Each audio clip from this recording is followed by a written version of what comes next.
मेरी भी ये सोच थी कि विकास और प्रगति हम लाएंगे। सिंधिया परिवार की खोज कभी भी कुर्सी नहीं रही है, कभी भी नेम प्लेट नहीं रही है। कभी कुर्सी ना रही, कभी पद ना रहा, कभी नेम प्लेट ना रहा। अगर हमारे दिल में कोई आशा अभिलाषा है तो आपके दिल में अगर छोटा सा भी स्थान मिल जाए, मैं अपने जीवन को सफल मानता हूं। मेरे हाथ में आपका झंडा है, मेरे हाथ में ये माटी है, मेरे हाथ में उस झंडा और माटी को दोनों मिलाकर मेरा संकल्प है मेरे भाई और बहनों। और जिस सरकार ने आपके साथ वादा खिलाफी की, जिस सरकार ने भ्रष्टाचार किया, जिस सरकार का मुखिया एक दिन भी वल्लभ भवन से बाहर नहीं निकला। घर में जब शादी होती है ना, दूल्हा राजा आता है, क्या दूल्हा राजा हर घर में जाकर बुजुर्गों से आशीर्वाद लेता है कि नहीं? अरे जोर से। अब शिवराज सिंह जी, हम, नरेंद्र सिंह जी, बीडी शर्मा जी, आदरणीय उमा भारती जी, आपके लिए हम सब लोग घर की मुर्गी दाल बराबर। पर 15 महीने पहले एक नया दूल्हा राजा आया था मध्य प्रदेश में। क्या दूल्हा राजा एक बार भी अंबा या दिन्नी मुंह दिखाने के लिए आया? आया? ओलावृष्टि हुई, अतिवृष्टि हुई, ये कमलेश के साथ, ये गिरिराज के साथ घुटने तक, जान जान तक पानी में घूमकर मैं एक एक गांव में गया हूं। जब बाढ़ आई थी इस पूरे क्षेत्र में मेरे भाई और बहनों, 10 बार मैंने कहा दूल्हे राजे को, आ जाइए ना बाबा, ना पानी में कोई कौन जाएगा। ओलावृष्टि अतिवृष्टि में चेहरा नहीं दिखाया।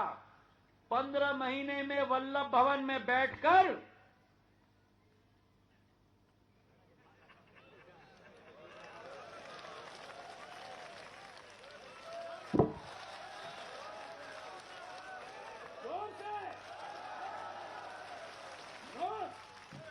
और 15 महीने नोट बटोरने के बाद जब सिंधिया परिवार के मुखिया को बोला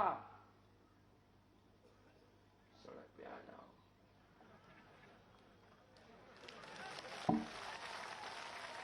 भूल गए ये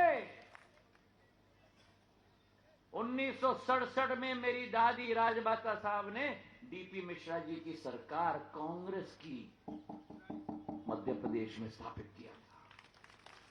और जब डीपी मिश्रा जी की सरकार ने जन विरोधी नीति अपनाई और मेरी दादी को ललकारा, तो मेरी दादी ने भी डीपी मिश्रा जी की सरकार को धूल चटा दी थी।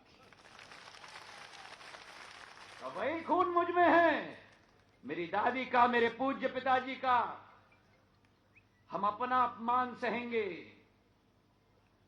हम अपने स्वाभिमान को कमरे में छोड़ देंगे, लेकिन अगर ग्वालियर चंबल संभाग का अपमान होगा तो सिंधिया परिवार उतर कर सड़क पर उनको धूल चटाने का काम करेगा। सही किया कि नहीं? बोलो, सही किया कि नहीं? तो जो हमें करना था इन वीर योद्धाओं ने किया है। कोई नहीं आता आजकल 15 महीनों में सरपंच अपना सरपंची त्याग नहीं देता। इन्होंने तो अपनी विधायकी की कुर्बानी दी है आपके लिए। तो आज मैं निवेदन करता हूं हाथ जोड़कर, ये चुनाव उपचुनाव नहीं है, ये चुनाव ग्वालियर चंबल संभाग की इस पवित्र माटी की मान सम्मान, ईमान और स्वाभिमान का चुनाव है। इस चुनाव में जात न चले, इस चुनाव में, और मैं बोल रहा हूं ये, दिल खोलकर मेरी बात को सुनो, इस चुनाव में जात न चले, इस चुनाव में पात न चले, इस चुनाव में धर्म न चले, इस चुनाव में केवल केवल ग्वालियर चंबल संभाग की माटी की स्वाभिमान और विकास और प्रगति चले। मेरे भाई और बहनों, मैं बहुत सुन रहा हूं बातें हमारे चंबल अंचल की कि ये सोच है इस वर्ग की, ये सोच है इस समाज की। नहीं मेरे भाई और बहनों, ये भारतीय जनता पार्टी का चुनाव नहीं, ये कांग्रेस का चुनाव नहीं। आप समझना, ये ग्वालियर चंबल संभाग के झंडे का चुनाव है। सहमत हो मेरे साथ? तो हाथ उठाओ और सहमत मुट्ठी बांधो।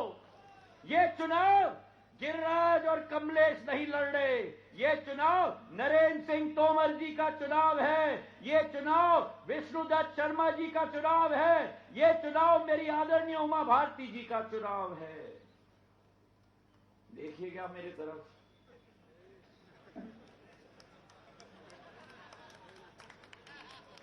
ये चुनाव मेरे प्रदेश के मुख्यमंत्री शिवराज सिंह चौहान जी का चुनाव है, जिन्होंने कमलनाथ जी ने जो तिजोरी बंद की थी ना किसानों की फसल बीमा योजना की, अमिताभ बच्चन जी की शो है ना, कौन बनेगा करोड़पति, लॉक किया जाए। शिवराज सिंह जी ने 10 दिन में अपने दिल की चाबी से उस लॉक को तोड़कर किसानों के खाते में फसल बीमा योजना की 7,500 करोड़ रुपए पहुंचाया है। ये जन कल्याण की सरकार है, ये किसानों की सरकार है। और आज मैं आपसे निवेदन करना चाहता हूं कि न जात पर, न पात पर, न धर्म पर इस माटी का सौगंध लो। और जिन लोगों ने आपके विकास और आपकी प्रगति में भारतीय जनता पार्टी ने आपका साथ दिया है, आपके लिए हर संभव विकास कार्य किया है, चाहे अस्पताल की बात हो, चाहे सड़कों की बात हो, चाहे ग्वालियर चंबल एक्सप्रेसवे 8,000 करोड़ की बात हो। अरे तालियों की गड़गड़ाहट से मैं धन्यवाद अर्पित करता हूं शिवराज सिंह जी को। मैंने बहुत मुख्यमंत्री देखे हैं, ऐसे खुले दिल का मुख्यमंत्री जिसने एक एक जननायक को बुलाकर बोलो क्या चाहिए क्षेत्र के लिए, मैं सेवक हूं, मैं तैयार हूं देने के लिए। ऐसा मुख्यमंत्री हमारे पास है मेरे भाई और बहनों। तो हाथ उठाकर मुट्ठी बांधकर ये प्रण और संकल्प लो। और ये मंचासीन सभी हमारे महानुभावों से मैं 2 लाइन अर्पित करना चाहता हूं आपको। ये हम सब के तरफ से है, ये संयुक्त भारतीय जनता पार्टी के नेतृत्व की तरफ से है कि न थके हैं पैर कभी, न थके हैं पैर कभी, न कभी हिम्मत हारी है। न थके हैं पैर कभी, न कभी हिम्मत हारी है। जज्बात है जन सेवा का दिल में, जज्बात है जन सेवा का दिल में, ये सफर निरंतर जारी है। धन्यवाद। जय हिंद, जय भारत। हमारे बीच में जिमनी विधानसभा के निवासी और जिनको मध्य प्रदेश भारतीय जनता पार्टी का संगठन का मुखिया बनाया गया है, सम्मानीय बीडी शर्मा जी, मैं उनको सादर आमंत्रित करता हूं। सभी लोग उनका भी ताली बजाकर स्वागत करेंगे। बीडी शर्मा जी,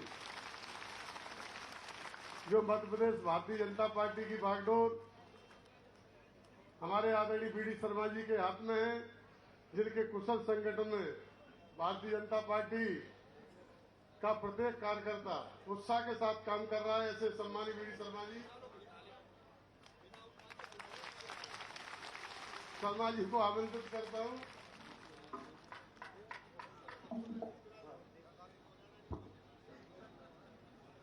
बोलिए भारत माता की, भारत माता की।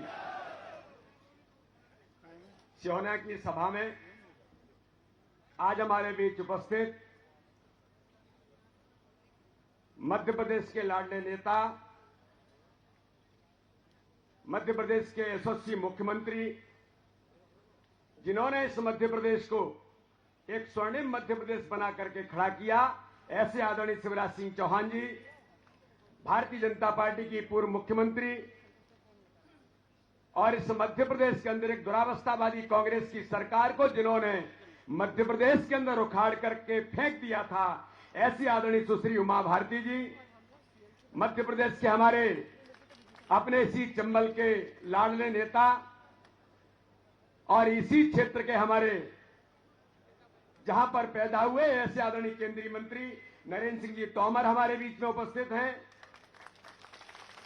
इस क्षेत्र के हमारे वरिष्ठ नेता, राज्यसभा के सांसद और जिनके कारण से परिस्थिति मध्य प्रदेश के अंदर बनी है, ऐसे आदरणीय ज्योतिरादित्य सिंधिया जी हमारे बीच उपस्थित हैं।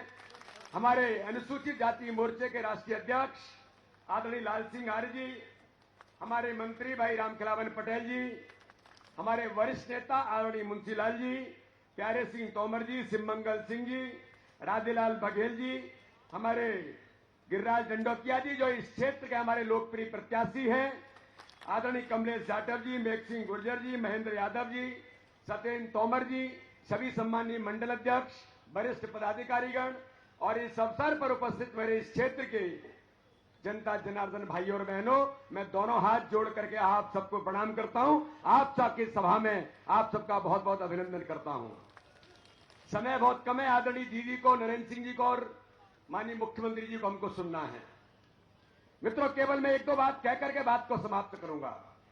ये जो चुनाव मध्य प्रदेश के अंदर हो रहा है, ये केवल उपचुनाव नहीं है, ये चुनाव संपूर्ण मध्य प्रदेश को बचाने का चुनाव है।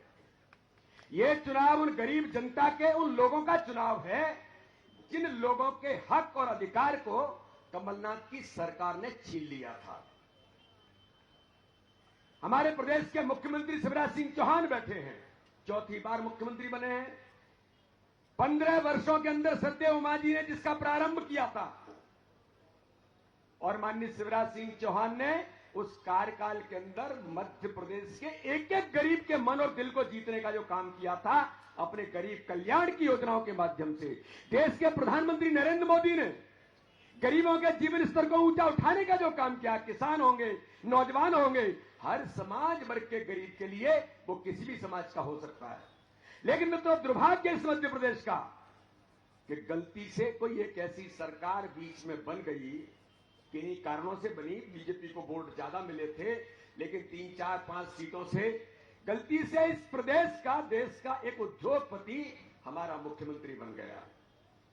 और उसने, क्योंकि गरीब देखा नहीं, सिहोनिया कभी देखा नहीं, दिमनी कभी देखे नहीं, गांव देखा नहीं, किसान देखा नहीं, तो वो दर्द क्या समझेगा।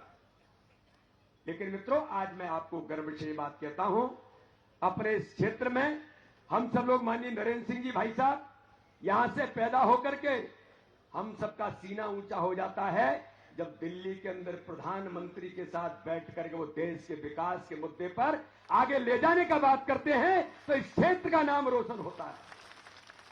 मेरे ऐसे छोटे कार्यकर्ता को इस गांव से, अपने इस क्षेत्र से निकलकर माननीय शिवराज सिंह चौहान से लेकर के माननीय नरेंद्र सिंह जी तोमर और भारतीय जनता पार्टी का नेतृत्व कहता है, आपको मध्य प्रदेश के भारतीय जनता पार्टी की जिम्मेदारी संभालनी है। इस क्षेत्र के लिए, अपनी जनता जनार्दन के लिए हम सब लोगों को मित्रों लगता है कि जो चुनाव है, ये चुनाव शिवराज सिंह चौहान को मुख्यमंत्री काल में जो चौथी बार बने हैं, उनको ताकत देने का चुनाव है। नरेंद्र सिंह जी तोमर को ताकत देने का चुनाव है।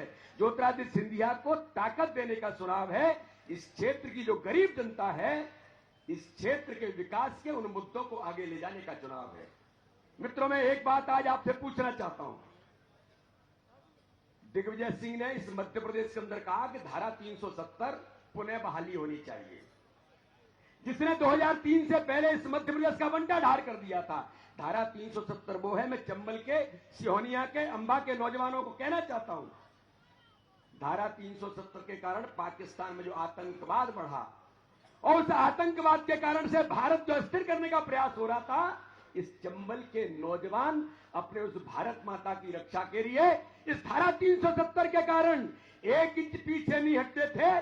सीने पर गोली खा करके अपने आहुति दे सकते हैं, लेकिन भारत माता के एक कदम पीछे नहीं हट सकते।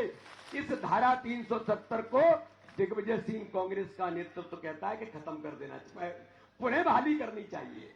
मैं पूछना चाहता हूं मित्रों, हमारे क्षेत्र के नौजवान सीमाओं की रक्षा करने के लिए जिस पाकिस्तान के आतंकवाद के कारण अपनी जान की आहुति देते हैं। मैं पूछना चाहता हूं चंबल की जनता से, ये दिग्विजय सिंह और कांग्रेस के नेतृत्व से पूछना है, क्या ऐसी धारा 370 को कश्मीर में पुनः बहाली करनी चाहिए? जरा ताकत से बोलिए, करनी चाहिए? यह दिग्विजय सिंह और कमलनाथ को पता लगना चाहिए। मित्रों, आज मैं कहना चाहता हूं, मध्य प्रदेश के ऐसे मुख्यमंत्री जो इस मध्य प्रदेश के लिए नहीं पूरे देश के लिए जिन्होंने उदाहरण प्रस्तुत किए। आज भोपाल के अंदर आरिफ मसूद, कांग्रेस का विधायक, फ्रांस के मुख्यमंत्री, प्रधानमंत्री के खिलाफ जो आतंकवाद के खिलाफ खड़ा है, वहां भोपाल के अंदर हजारों लोगों की रैली निकाल करके आतंकवाद का समर्थन करने का काम कांग्रेस का नेतृत्व कर रहा है। कांग्रेस का विधायक आरिफ मसूद, जिसके कारण से पूरा भारत और दुनिया ग्लोबल तौर पर आज आतंकवाद से पीड़ित और प्रताड़ित है। अगर कोई देश आतंकवाद के खिलाफ कार्रवाई करता है तो मित्रों, में इस जनता जनार्दन से पूछना चाहता हूं कि आरिफ मसूद कांग्रेस का विधायक हजारों लोगों की भीड़ लेकर के आतंकवाद के समर्थन में आज भोपाल में रैली निकालते हैं।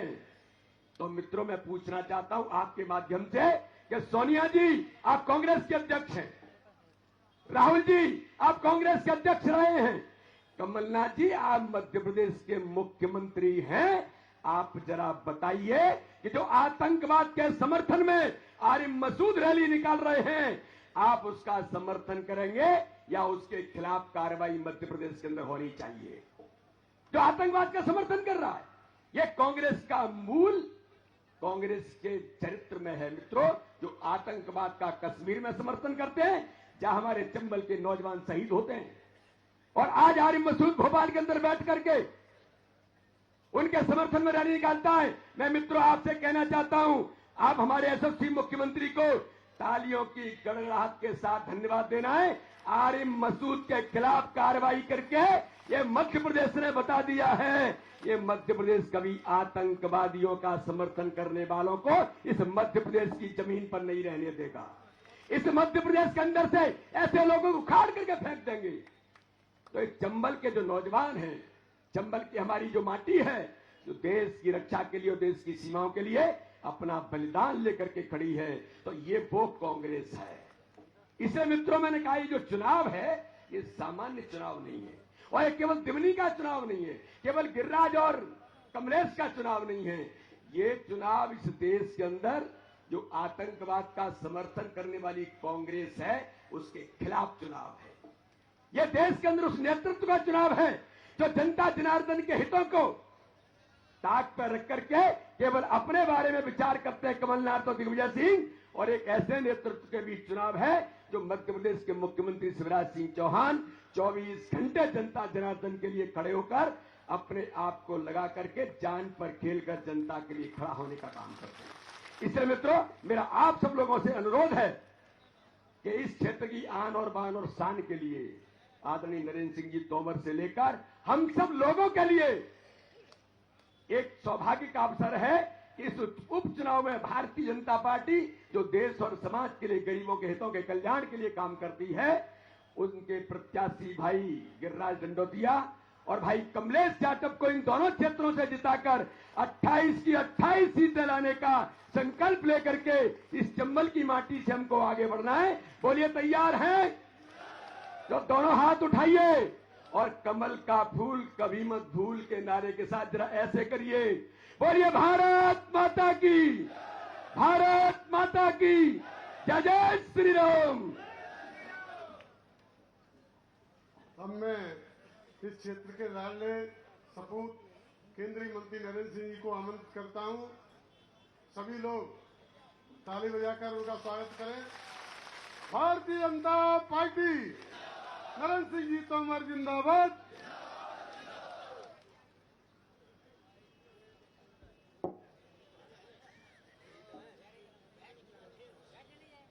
सिहोनिया ऐतिहासिक ग्राम में आज हम सबके मध्य विराजमान राज्य के यशस्वी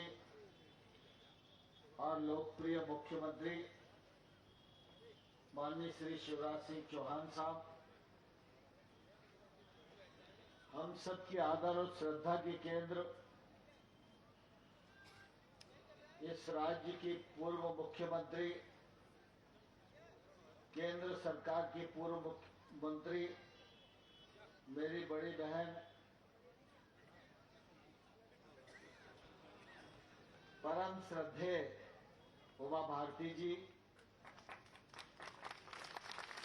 हमारे राज्यसभा के सांसद, केंद्र सरकार के पूर्व मंत्री माननीय श्री ज्योतिरादित्य सिंधिया जी, भारतीय जनता पार्टी अनुसूचित मोर्चे के राष्ट्रीय अध्यक्ष आदरणीय श्री लाल सिंह जी आर्य साहब, हमारे मंत्री राम खिलावन जी, राजेलाल जी, मेघ सिंह जी, सुरेंद्र शर्मा जी, गणेश सिंह जी, मुंशीलाल जी, शिवमंगल सिंह जी और अपने अनूप भदौरिया जी, और विशेष रूप से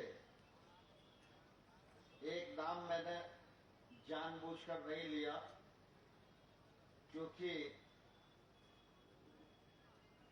हमारे ही अपने और इसी धरती पर जन्मे, उन्होंने अपने कृतित्व से और व्यक्तित्व से आज भारतीय जनता पार्टी का नेतृत्व कर रहे हैं।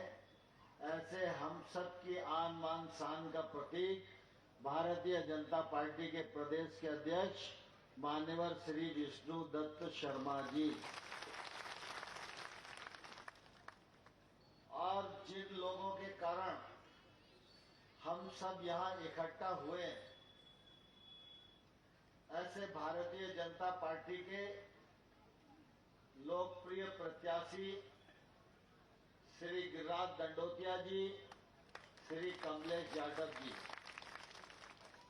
देखो इनके लिए ही आशीर्वाद मांगने के लिए इतने बड़े बड़े नेता मंच पर बैठे हैं और तालियों की गड़गड़ाहट ही इस बात का प्रकटीकरण होगी कि समर्थन का पैमाना क्या है।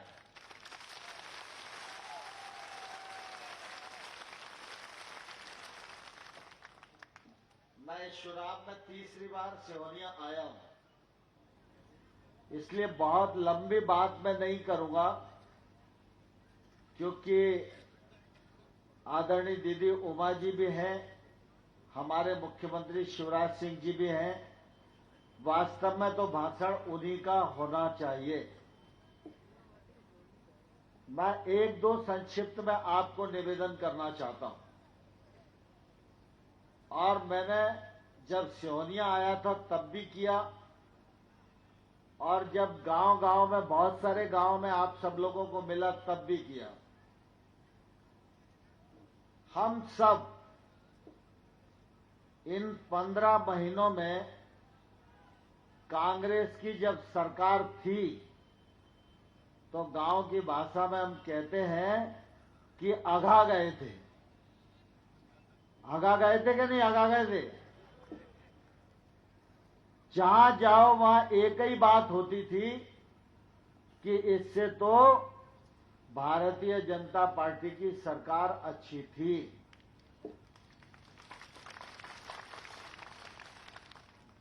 कांग्रेस की सरकार ने 15 महीने में क्या किया और कांग्रेस की सरकार का क्या चरित्र रहा, यह गिरिराज दंडोतिया जी ने भी बताया, कमलेश जी ने भी बताया, और उस पर माननीय ज्योतिरादित्य जी ने भी पूरी ताकत से सील ठोकी।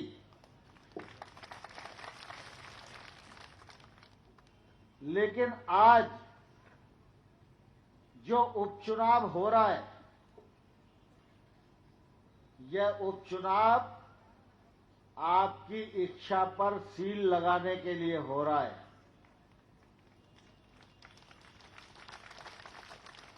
क्योंकि अभी चुनाव हुआ नहीं है, लेकिन आप चाहते थे भाजपा की सरकार बन जाए, तो मध्य प्रदेश में भाजपा की सरकार बन गई। आप चाहते थे शिवराज सिंह चौहान इस प्रदेश के फिर से मुख्यमंत्री बन जाए, तो शिवराज सिंह चौहान मुख्यमंत्री बन गए। अब ये जो चुनाव हो रहा है, ये चुनाव न तो सरकार बनाने के लिए है, न मुख्यमंत्री बनाने के लिए है। ये चुनाव हो रहा है मध्य प्रदेश को विकास की ऊंचाइयां प्रदान करना है, तो शिवराज सिंह चौहान की सरकार को स्थायित्व प्रदान करने के लिए। शिवराज सिंह जी की सरकार को स्थायी सरकार बनाना चाहते हो ना आप लोग?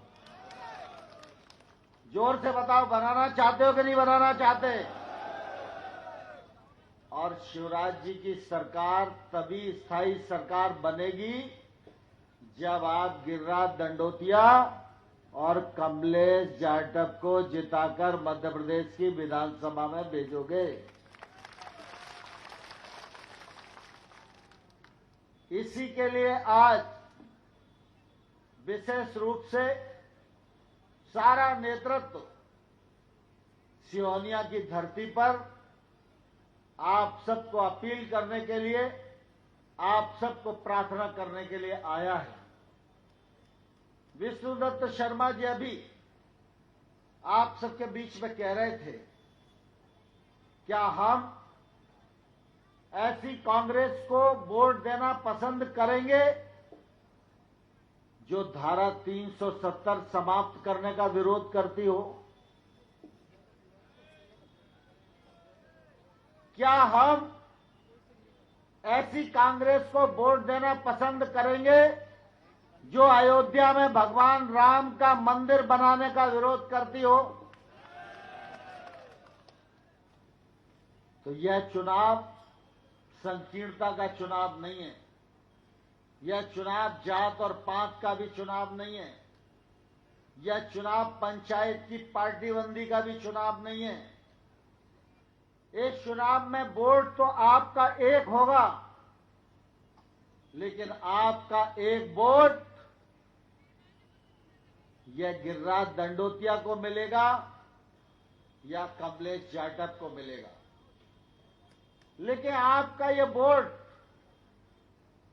इनको विधायक जरूर बनाएगा, लेकिन आपका यही एक वोट नरेंद्र सिंह तोमर की ताकत बढ़ाने के काम भी आएगा।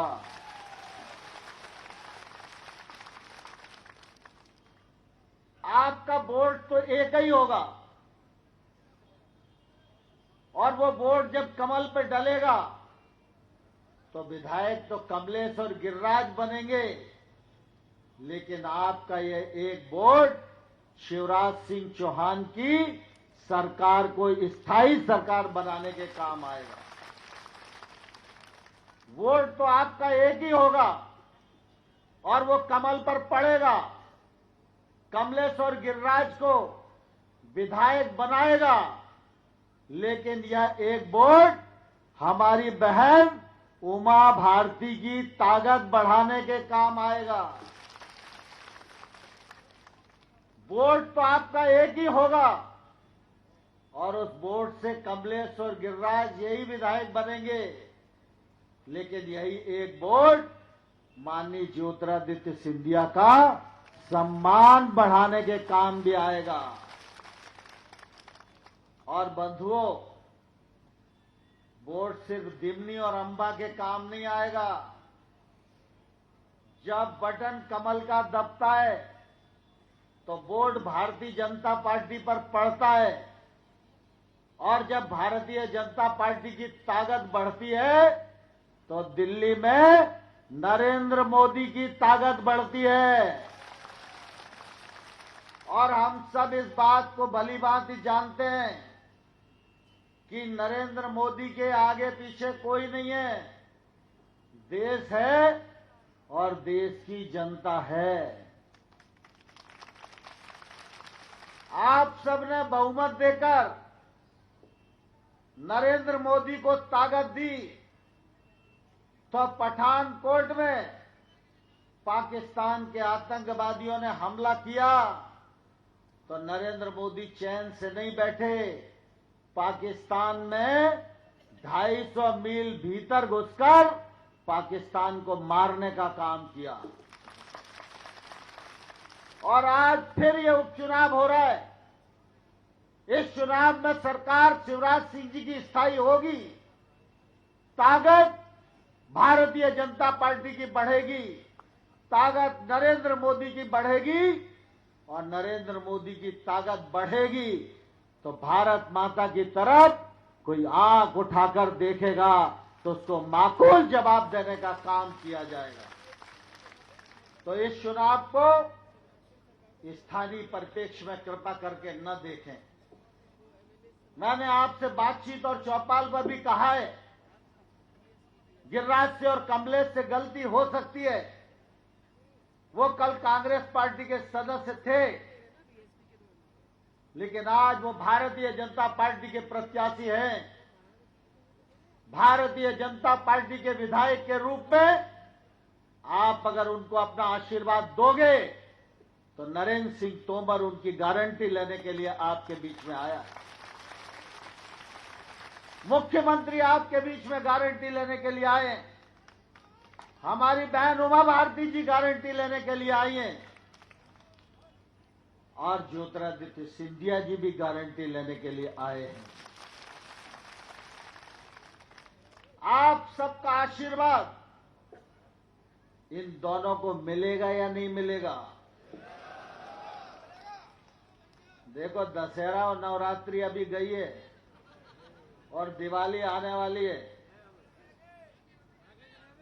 और मुझको उमा भारती जी के नेतृत्व में राजनीति सीखने का मौका मिला है। जहां तक मुझे आंख से दिखाई दे रहा है, वहां तक के व्यक्ति को मैं ये जान सकता हूं कि वो आशीर्वाद भीतर से दे रहा है कि बाहर से दे रहा है। तो इसलिए आशीर्वाद बाहर से भी और आशीर्वाद दिल से भी,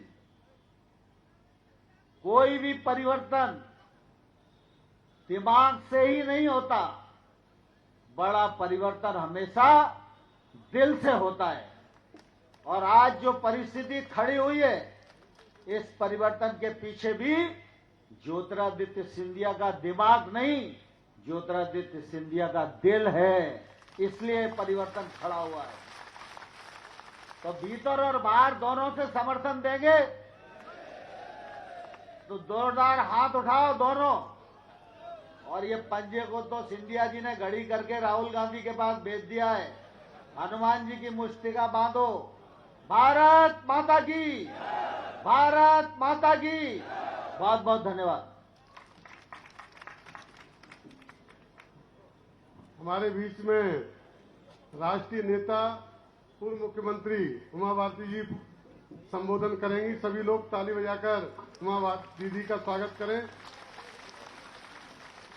भारतीय जनता पार्टी, उमा भारती जी। बोलिए भारत माता की।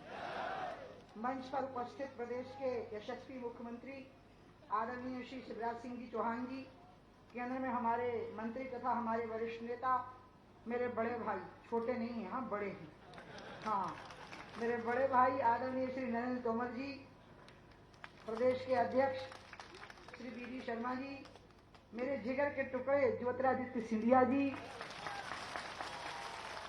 यहाँ पर उपस्थित भारतीय जनता पार्टी के सभी मंचासीन सम्मानीय पदाधिकारीगण तथा मेरे दो अनमोल रतन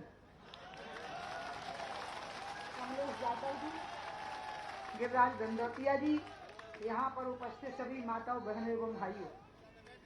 अपनी बात शुरू करने से पहले मैं आप सबको प्रणाम करती हूँ, नमस्कार करती हूँ। अभी अभी दशहरा निकला है तो उसकी शुभकामनाएं भी आपको देती हूँ, पीछे वालों को भी, आगे वालों को भी। जो मेरे से उम्र में बड़े हैं उनका आशीर्वाद मांगती हूँ और जो मेरे से उम्र में छोटे हैं उनको आशीर्वाद देती हूँ, शुभकामनाएं देती हूँ।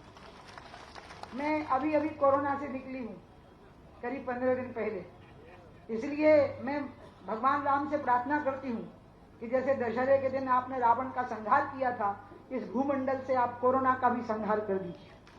और मुझे हो गया, थोक के भाव सबकी तरफ से मेरे को हो गया, अब आगे किसी को नहीं होना चाहिए, ये मैं भगवान से प्रार्थना करती हूँ। ज्योतिरादित्य जी जब बोल रहे थे तो मैं थोड़ा आंखें बंद किए हुए थी, क्योंकि थोड़ी शिथिलता है अभी कोरोना की वजह से, भले ही वो ठीक हो गया लेकिन कमजोरी रहती है। तो बोले आंखें खोलिए, तो उनको आज मैं एक बात बता रही हूँ आपके सामने जो मैंने कभी बोली ही नहीं। 1974 में जब अम्मा मुझे महल में ले गई, मैं तो अम्मा से मिलने लगी थी 69 में ही, जब मैं 8 साल की थी। लेकिन 1974 में मेरी ट्रेन थोड़ी लेट हो गई, तो उनके साथ भोजन करने, अम्मा का मतलब समझते हो ना आप, राजमाता विजया राजे सिंधिया जी। तो मुझे जब वो ले गई तो वहाँ एक बहुत सुंदर तस्वीर लगी थी 4 साल के बच्चे की। मैंने पूछा कि माँ ये कौन है? उन्होंने कहा ये मेरा नाती है। तभी से ज्योतिरादित्य मेरे दिल में वैसे बस गए थे जैसे यशोदा के हृदय में नंदलाल बस गए। भले ही उम्र का अंतर 11 साल का है, लेकिन मेरे हृदय में वो वैसे ही बैठे हैं जैसे माँ के हृदय में बेटा बैठा होता है। और इसलिए तभी से मेरा उनके प्रति बहुत आशीर्वाद रहता है। और उन्हीं के कारण ग्वालियर चंबल संभाग में भाजपा का सुपड़ा साफ हो गया। और उन्हीं के कारण ना पहले उन्हीं के कारण हुआ, उन्हीं के कारण हुआ कि हमें यहाँ सबसे कम सीटें आई, पूरे रिकॉर्ड की सबसे कम सीटें आई। और उन्हीं के कारण अंत में मध्य प्रदेश में भारतीय जनता पार्टी की सरकार भी बनी। अब आप कहोगे कि जब मैं ये कह रही हूं कि कांग्रेस का भाजपा का सुपड़ा साफ हुआ उनके कारण, मैं इसको फायदे की बात मानती हूं, क्योंकि एक जोर का झटका धीरे से लगा भाजपा को, और वो लगना थोड़ा जरूरी था। उसके 2 कारण थे। एक, हमारा घमंड टूटा, हमें ये नहीं लगना चाहिए कि जनता हमारे पट्टे पे लिखी हुई है। दूसरा, आपको शिवराज जी से फिर से प्यार हो गया कमलनाथ जी के कारण। आपको लगने लगा, क्योंकि पहले लगता था बड़े हो, ठीक है हैं, बने रहेंगे, अभी और बने रहेंगे। लेकिन जब आपने कमलनाथ जी को मुख्यमंत्री बना हुआ देखा तो आपको लगा कि शिवराज जी कितने अच्छे थे। अपने आप लगने लगा। दुनिया जिसे कहते हैं जादू का खिलौना है, मिल जाए तो मिट्टी है, खो जाए तो सोना है। जब कोई चीज खो जाती है तो उसकी कीमत पता लगती है। शिवराज जी घर घर में, हर घर के आंगन में बस गए थे। और इसलिए जब शिवराज जी मुख्यमंत्री नहीं थे तो ऐसे लगता था हमारे घर के, हमारे आंगन से कोई हमारा बहुत निजी व्यक्ति चला गया हो। और इसलिए मैं ज्योतिरादित्य जी को बहुत बहुत आशीर्वाद दूंगी कि उनकी बदौलत दोबारा शिवराज सिंह जी को मध्य प्रदेश में मुख्यमंत्री बनने का अवसर मिला। मुझे बहुत खुशी हो रही है कि गिरिराज बोल रहा था, ये मुझे अपना ही जैसा लगता है, मोटा, दिल का भोला, हाँ, और ऐसा ही मेरा कमलेश। आज उन्होंने बहुत अच्छा बोला। आपको मैं बताऊं, कोई पंच की कुर्सी नहीं छोड़ता, इनने विधायकी छोड़ी है, बहुत बड़ी रिस्क ली है। और ये रिस्क इसलिए ली है ताकि शिवराज जी फिर से मुख्यमंत्री बने और मध्य प्रदेश में भारतीय जनता पार्टी की सरकार बने। ये कमलनाथ जी के साथ थे, विधायक थे, ज्योतिरादित्य जी भी थे, लेकिन कमलनाथ जी ने चुनाव में जो वायदे कर दिए भारी भरकम, उसका कारण यह था कि शायद उन्हें विश्वास ही नहीं था कि उनकी सरकार बन जाएगी, और फिर वो उसको संभाल नहीं सके, वायदे पूरे नहीं कर सके। इसका परिणाम आया कि ये दोनों जनता के सामने खड़े नहीं हो सके। आपको खुद पता होगा, ये खड़े नहीं हो पा रहे थे जब तक कांग्रेस की सरकार थी आपके सामने, ये खड़े नहीं हो सकते थे। इनने अपनी पीड़ा ज्योतिरादित्य जी को बताई और ज्योतिरादित्य जी ने कहा कि मुझे जनता की इच्छा को पूरा करने के लिए सड़क पर आना पड़ेगा। तो कमलनाथ ने चुनौती देकर कहा कि आ जाओ सड़क पर। तब ज्योतिरादित्य ने फैसला किया कि फिर मैं शिवराज को कुर्सी में बिठाऊंगा और तुम्हें सड़क पर लाऊंगा, और अंत में वही हुआ। अब हमें प्रदेश के विकास की धारा को जोर से बढ़ाने की तैयारी करनी है। कमलनाथ जी कहते हैं पैसा नहीं था। शिवराज सिंह जी चौहान यहाँ बैठे हैं, मनमोहन सिंह जी की 10 साल यहाँ पे सरकार रही, उस समय पर मध्य प्रदेश का विकास हुआ है। पैसा लेने के तरीके होने चाहिए। पैसा केंद्र से भी आता है और राज्य का राजस्व भी होता है, उसको मिला करके लोगों तक पहुंचाने की तरकीब होनी चाहिए, सूझबूझ होनी चाहिए, तब जाकर के लोगों के काम हो पाते हैं। और इसलिए बहाना कभी नहीं बनाना चाहिए कि पैसे नहीं है। शिवराज जी ने बहाना कभी नहीं बनाया। जिस दिन वो मुख्यमंत्री बने उसी दिन से विकास की गंगा बह गई है, कभी कमी का रोना नहीं रोया है, क्योंकि तरकीब है, सूझबूझ है, लोगों के लिए पीड़ा है। और इसलिए अब एक नए शिवराज का उदय हुआ है। अब की बार का जो शिवराज है वो जन आकांक्षाओं से उसने जन्म लिया है, क्योंकि कमलनाथ जी की सरकार देख करके लोगों की समझ में आ गया था कि शिवराज कितने अच्छे थे। इसलिए मैंने कहा है कि जोर का झटका धीरे से लगा, लेकिन लगना जरूरी था। मैं भारतीय जनता पार्टी के कार्यकर्ताओं को भी एक बात कहूंगी जो यहाँ पर मौजूद हैं, ये ध्यान रखिएगा, आपने 1.5 साल कमलनाथ की सरकार भुगती है और लोगों को भुगतते देखा है। ये दोनों जब यहाँ से जीत के जाएंगे और आप इनके लिए पसीना बहा करके काम करेंगे तो मुख्यमंत्री शिवराज सिंह चौहान की कुर्सी के पाए मजबूत होंगे और इसी से आप लोगों के बीच में खड़े होकर के लोगों की सेवा कर सकेंगे। इसको ध्यान में रखिएगा। आज भोपाल में एक प्रदर्शन हुआ, वो प्रदर्शन बहुत शर्मनाक है। मैं कमलनाथ जी से उसका जवाब मांगना चाहती हूँ, सोनिया गांधी जी से उसका जवाब मांगना चाहती हूँ कि कांग्रेस के एक विधायक ने आतंक के समर्थन में जुलूस निकाला है। आप आतंकवाद का समर्थन करते हैं कि विरोध करते हैं, ये स्पष्टीकरण देना पड़ेगा कमलनाथ जी को भी और सोनिया गांधी जी को भी। हमने एक ऐसे प्रधानमंत्री को देखा है जो आतंकवाद के खिलाफ पूरी दुनिया के साथ मिलकर के लड़ाई लड़ रहा है, नरेंद्र मोदी जी। वो जब लोग मुझसे पाकिस्तान या चीन पे बोलने के लिए कहते हैं, खास करके मीडिया के लोग, तो मैं मना कर देती हूँ, क्योंकि मैं सोचती हूँ कि ये हमारा विषय नहीं हो सकता। लेकिन एक विषय हमारा है और वो मैं जरूर बोलूंगी, और वो ये है कि सीमा के उस पार हो, सीमा पर हो या सीमा के अंदर भारत में हो, ये देश पूरी तरह से मोदी जी के हाथ में सुरक्षित है। लोगों की रोटी भी सुरक्षित है, लोगों की जिंदगी भी सुरक्षित है और ये पूरे देश का सम्मान भी सुरक्षित है।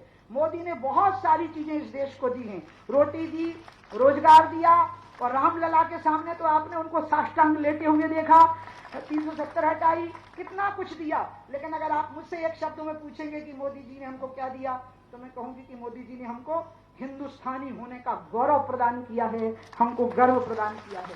और इसलिए कोरोना के इस काल में जब मेरे भाई शिवराज सिंह जी मुख्यमंत्री बने, ये बहुत कठिन काल था, उनको खुद भी कोरोना हो गया था, और उसमें भी जिस प्रकार से किसानों के वायदे पूरे हुए, जिस प्रकार से विकास की गंगा बहाई गई, जो स्थितियां मध्य प्रदेश की बनी, मैं उनको देखती रह गई इस समय पर, और मुझे लगा कि जितनी तपस्या से मैंने सरकार बनाई थी उससे भी कहीं ज्यादा तपस्या से शिवराज सिंह जी सरकार को चला रहे हैं। और इसलिए आज मैं आप सभी लोगों से अपील करूंगी कि अब आगे की एक बहुत बड़ी लड़ाई होने वाली है।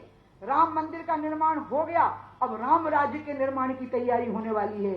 राम राज्य के निर्माण का मतलब है जहां सबको इज्जत की जिंदगी और 2 टाइम की रोटी ठीक से सुख से खाने के लिए मिलेगी, यही राम राज्य की पहचान होगी। और राम राज्य की नींव मेरे भाई शिवराज सिंह चौहान ही इस मध्य प्रदेश की धरती से इसकी शुरुआत करेंगे। जब अमीर और गरीब के बीच का अंतर मिटेगा, जब हर एक को 2 टाइम की सुख की रोटी होगी और इज्जत की जिंदगी जीने को मिलेगी। राम मंदिर पे भव्य मंदिर बना होगा, वो राष्ट्रीय सम्मान का प्रतीक है। तो राम राज्य का प्रतीक क्या है, लोग मुझको पूछते हैं, राम राज्य का सिंबल क्या है? अगर राम की जन्मभूमि पर बना हुआ भव्य मंदिर, जिसके लिए मैंने भी जान की बाजी लगा दी, अगर वो राष्ट्रीय स्वाभिमान का प्रतीक है, राष्ट्रीय सम्मान का, तो राम राज्य का प्रतीक क्या है? राम राज्य का प्रतीक होगा, अभी तक मैं देखती हूँ गरीब आदमी हाथ जोड़ के खड़े होते हैं और बड़े बड़े अधिकारी और नेता कुर्सियों पर बैठे होते हैं। राम राज्य का प्रतीक होगा जब गरीब आदमी कुर्सी पर बैठा होगा और कलेक्टर और एसपी उनके सामने हाथ जोड़ के खड़े होंगे कि बोलो मेरे आका, मैं आपके लिए क्या करूंगी। तो राम मंदिर का काम हो गया, अब राम राज्य का काम होगा। राम राज बैठे त्रिलोका, हर्षित भये गए सब शोका, बैर न कर काहू सन कोई, और राम प्रताप विषमता खोई। विषमता खो गई राम की कृपा से। वो विषमता जो अभी हमें देखने को मिली, जब एक तरफ रेल की पटरियों पर पड़े हुए लोगों की खोपड़ियां कुचल गईं, जब रास्ते में डिलीवरी हो गई, लू के थपेड़ों में बच्चों के हाथ पकड़े हुए सैकड़ों किलोमीटर लोग पैदल चले, और दूसरी तरफ अमीर घरों के लोगों ने अपने कुत्तों को हवाई जहाजों से भेजा, ये इस देश के देखने को मिला। ये हमें पाटना पड़ेगा। हनुमान जी ने रामचंद्र जी को यही कहा था, जल्दी समुद्र पार करिए और चलिए सीता जी को लेने के लिए, नहीं तो ये समुद्र पार करना आसान होगा, लेकिन सीता के आंखों से जो आंसुओं की धारा बहेगी, उस समुद्र को पार करना कठिन होगा। इसलिए जो गरीब आदमी की आंखों की आंसुओं की धारा है, उस समुद्र को पार करने के लिए बिल्कुल सही समय पर जैसे मोदी जी प्रधानमंत्री बन गए, मेरे भाई शिवराज सिंह जी मुख्यमंत्री बन गए, और मैं ज्योतिरादित्य जी का बहुत बहुत अभिनंदन करूंगी। वो एक महान परंपरा के हैं। उनकी दादी ने कभी सत्ता की लालसा नहीं रखी, कभी उनको चाहती तो मुख्यमंत्री बन सकती थी 1990 में, लेकिन वो नहीं बनी। उन्होंने पटवा जी को मुख्यमंत्री बनाया, वो कभी राष्ट्रीय अध्यक्ष बनने को भी तैयार नहीं होती थी। उनको 2.5 साल जेल में रखा इंदिरा जी ने इमरजेंसी में, पागल स्त्रियों के बीच में, और उनको कहा कि लिख करके माफी मांग लोगी तो निकाल देंगे। तो उस समय पे अम्मा ने कहा कि मैं मर जाऊंगी लेकिन मैं कभी माफी नहीं मांगूंगी, मैं इमरजेंसी में पूरे समय जेल के अंदर रहूंगी। और ये उनके पोते हैं, उनकी इच्छा थी कि माधवराव जी भारतीय जनता पार्टी में आवे। माधवराव जी तो नहीं आए, आज अम्मा नहीं है, लेकिन अम्मा का पोता भारतीय जनता पार्टी में आया, और भारतीय जनता पार्टी की सरकार की फिर से सरकार बनाने की नींव मेरे ज्योतिरादित्य जी ने, मेरे लाडले, मेरे बहुत प्रिय, उन्होंने रखी है। वो जुग जुग जिए, बहुत आगे बढ़े। मैं उनको बहुत बहुत आशीर्वाद देती हूँ और इन्हीं शब्दों के साथ आप सबसे अपील करती हूँ कि 3 तारीख को कमल का बटन दबाइए और प्रचंड मतों के साथ मेरे दोनों भाइयों को, भाजपा के कार्यकर्ताओं से भी मैं कहूंगी, अगर यहाँ से एक भी कार्यकर्ता ने कमल के बटन को दबाने के लिए जैसा परिश्रम करना चाहिए वैसा नहीं किया, भारी पाप के भागीदार हो गए। ध्यान रखना इस बात को, क्योंकि शिवराज सिंह चौहान जैसे तपोनिष्ठ व्यक्ति को मुख्यमंत्री बनाना और रामलला के सामने साष्टांग लेटे हुए राम राज्य का संकल्प लिए हुए प्रधानमंत्री के ऊपर कमल के फूलों की बरसात करना, ये बहुत जरूरी है। इसलिए सभी लोग रात दिन मेहनत के साथ में लग जाइए। अब मैं इन दोनों का हाथ उठाऊंगी और आपसे मांगूंगी कि 3 मई को प्रचंड मतों से, इनको कोई माला है क्या यहाँ पर? नहीं तो शॉल लीजिए। अरे वैसे क्या लीजिए, मैं गिरिराज के गले में जीत का शॉल डालती हूँ, लेकिन जब आप कहेंगे तब डालूंगी। हाथ उठाइए, कुर्सियां बांधिए।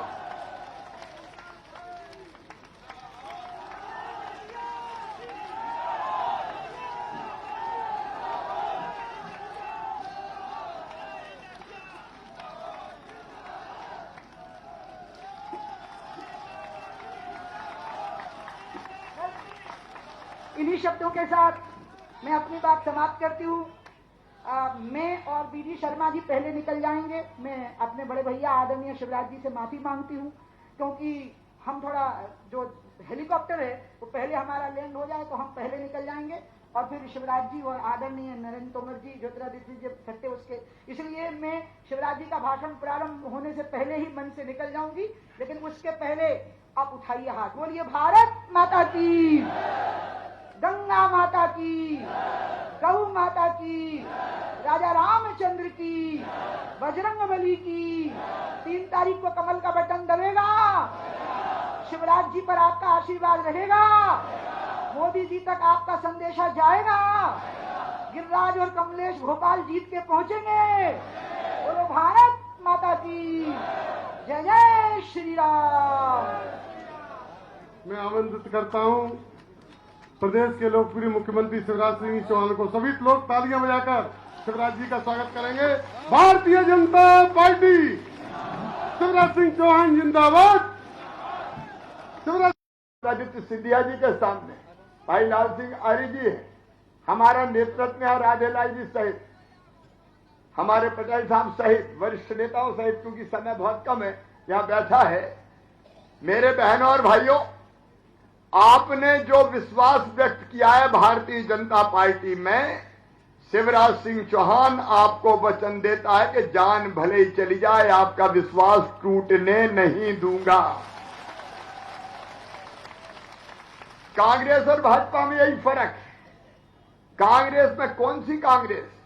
मध्य प्रदेश में तो कमलनाथ कांग्रेस है, केवल कमलनाथ कांग्रेस।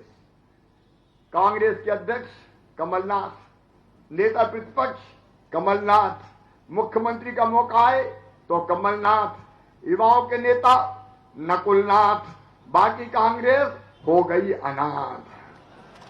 ये स्वरूप दिखेगा जो भारतीय जनता पार्टी का था।